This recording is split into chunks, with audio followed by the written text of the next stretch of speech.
Hi, Algebra 1. This is very similar to what we were working on with the addition and subtraction method, but now we might have to multiply things to match them up. So we are on lesson 9.5, and we are working with the multiplication with addition and subtraction. I call this the elimination method. Most curriculums that I've seen call it that. Our essential question is, can you use multiplication to solve systems of linear equations? So the first thing we need to observe is that this x right here is a 6. So I want to multiply this whole thing through by -2 to make that x be a -6. So I take the time to rewrite everything. 6x plus y equals 6. And when I multiply through, I get -6x minus 4y equals -36. So when I add down here, now the 6x's will eliminate, and it looks like we get -3y is equal to -30.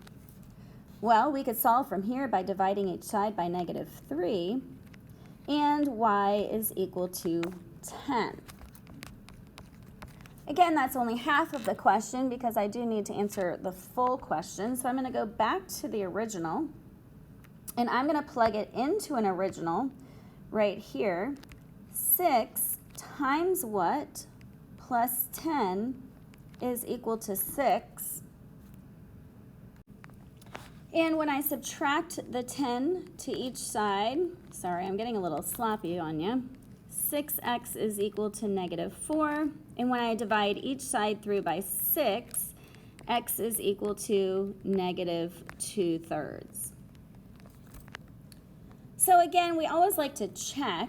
I'm going to check it right back into this bottom one right here. 3 times -2/3 plus 2 times 10, is that equal to 18? Well, let's check. These 3's cancel out, and I get -2 plus 20. Yes, that is equal to 18. Alrighty, let's try the next one. Remember, we want to look for what can eliminate. In this case, it looks like I have to eliminate a couple things. So let's multiply the top through by 2 and the bottom through by 5. Now, a lot of students ask me, where do you get those numbers? These numbers I make up myself. So I know that if I multiply the top through by 2, that b will become a -10b. I know if I multiply the bottom by 5, that b will be a +10b. So now I can eliminate. So over here, on the right, I'm going to distribute. So I have 8a minus 10b is equal to 6. And don't forget to put that 2 through all 3 terms. That's a very common mistake. And on the bottom, I get 15a plus 10b is equal to -75. And it looks like my 10b's cancel out, and that was my goal. I know 15 plus 8 is 23. 23a, remember we're adding down now, is equal to, well, 75, it's a -75, and I'm adding it to 6. I get 69. That's going to be a -69.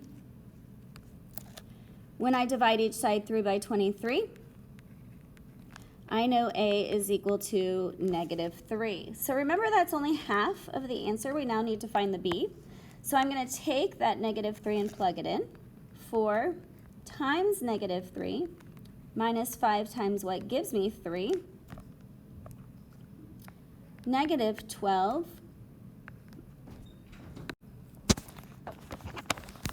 minus 5b equals 3. When I add 12 over, it looks like I get -5b equals 15, and b is equal to -3. So my ordered pair for this one is -3, -3. So remember, our goal with multiplication with the elimination method is to eliminate one or the other, okay? These numbers that I get in the front, I just make those up on my own to eliminate something. So in example 1, I picked -2 to make a 6x and a -6x.